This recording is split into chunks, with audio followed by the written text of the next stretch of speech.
Hello, atheists. So I'm not an atheist myself. I'm a pantheist. I'm really sorry if this comes across like I'm spamming Facebook groups for atheism or whatever.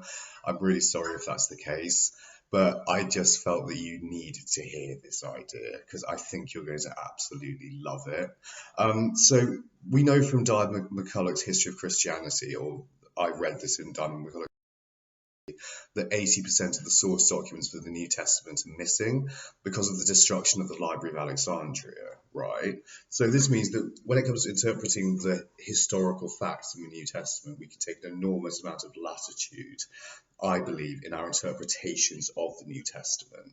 Now, when it comes to the miracles of Jesus of Nazareth, I think I've got most of them figured out already, or I've created rationalizations of the miracles of Jesus of Nazareth in the New Testament such that they don't conflict with any known scientific fact or established scientific principle, right?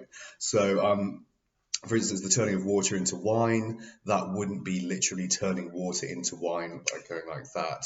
It would be mixing old stagnant wine with water, from this Greek tradition imported into Judea by Christ. I suspect that he's probably quite well traveled. I suspect he probably was educated in Greece on the money given to him at birth. And, or like you can say, I don't know why that's bad. Or you could say, for instance, that walking on water, you have this trained carpenter, Jesus of Nazareth. He may have built a small wooden structure, possibly in the water, and they walked out into the water because they were just going along the side of the coast from, was it Bethesda to somewhere else, or somewhere to Bethesda, I don't know, along the Sea of Galilee. He built a pier, and hence he appears to walk on water, right? But the pièce de résistance of Jesus' comedy career, and I suspect that he was a comedian because you don't draw crowds of 5,000 people in any period of history without being seriously entertaining and being seriously on your game as a comic. So, yeah, I suspect the crucifixion of Jesus of Nazareth was an elaborate prank on his stag weekend. And bearing in mind that he's the most famous person in the country at the time, which I would suspect is reasonable given that he's drawing crowds of 5,000 people, the crowd don't want to kill him, right? That's one sort of given. Also, he has no interest in taking over the country, since his whole thing has kind of been about combining the traditions of Gentile culture with Jewish culture and saying, oh, we're not so different, we can learn those from one another.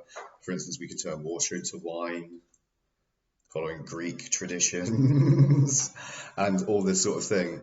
And he's trying to ensnare Judas, who's the most trusting, remember, into believing that he's going to try and start a revolution of some description. And this is getting Judas very, very scared. Judas is eventually sort of gulled into taking the betrayal money, the 30 bits of silver, and then imagine dragged to the city gates and has a bit of old rope thrown at his feet that never take his weight. And, he's sitting by the hanging tree for the 6 hours while Christ is on the cross. Christ is probably hopped up on opium and all sorts of other shit to make it tolerable. And irrespective of whether or not he was hopped up on opium and cannabis and the rest of it, which, with the staples of Greek anesthesia, he would also have been able to survive that. The crucifixion itself is not impossible to survive. That's the other element of it. Anyone who's seen like the movie The Revenant, the story of Philip Glass, this American trapper and tracker who gets mauled by a bear and then has to navigate back to civilization by starlight, right?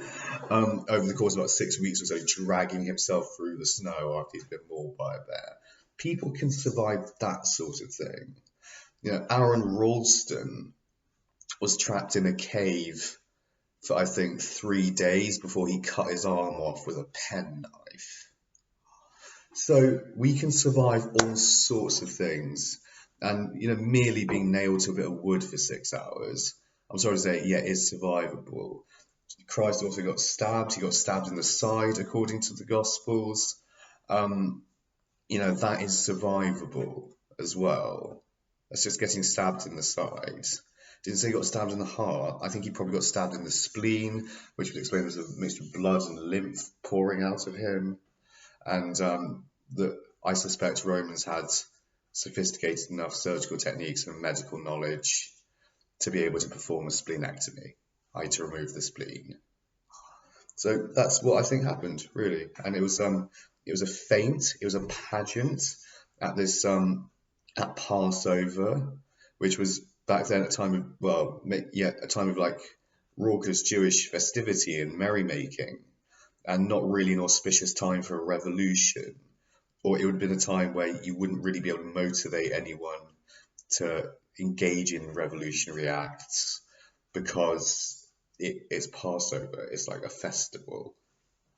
So could we do this some other time of the year? You know what I mean? And so that's what I think happened. I think it was a prank. I think Jesus was a sort of a comedy figure. I'm a pantheist. So as a pantheist, I think Christ was probably a pantheist as well. But I absolutely respect science. I don't believe in anything that contradicts science. I think like the washing of the leper's feet, that was the exposure of charlatan lepers and so on. Maybe he engaged in some sort of basic healing or, cognitive behavioral therapy with, for instance, the centurion's slave or something like that. What other miracles are there? The poisoning of the fig tree, that would have had to use saline solution, like salt water to poison it. Just to poison a fig tree. Why is that so impressive? The ghosts in swine, I think some of that's come down from a mistranslation or poorly written Greek, because the texts were initially written in Greek. And that has something to do with salting pork, I'm pretty certain of it. But anyway, this video's gone on for about long enough. I hope you enjoy this idea. I'm going to post a link to an article describing this in more detail in the thing, and I'll see you soon.